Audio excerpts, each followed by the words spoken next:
ኢትዮጵያ ዛሬ ታላቅ ሰው አጣለች።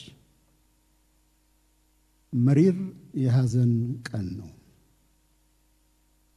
ተቀዳሚ ሙፍቲ ሐጂ ዑመር ኢድሪስ በህይወት ዘመናቸው ማስተዋልን፣ ትዕግስትን ካስማቸው ድንኳናቸው አድርገው የኖሩ እንቁ ኢትዮጵያዊ ናቸው። ለመላው ኢትዮጵያዊ ይህንን ዕውቀታቸውን ያስተማሩ ናቸው። በጎ መምህር፣ በጎ አባት፣ መልካም አባት ነበሩ። በእውቀታቸው በጥበባቸውና በርጋታቸው ለሁሉም ኢትዮጵያዊ ማሰላሰልን፣ ማጤንን፣ አቅል ማድረግን እየኖሩበት ራሳቸው አስተምረዋል።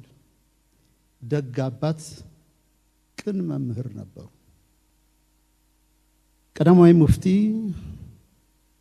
ሐጂ ዑመር በልግስናቸው በተለይ በእውቀት ልግስናቸው፣ በበጎ ስራቸው፣ በመልካም አበርክቷቸው ምንጊዜም ሲታወሱ የሚኖሩ አባት ናቸው።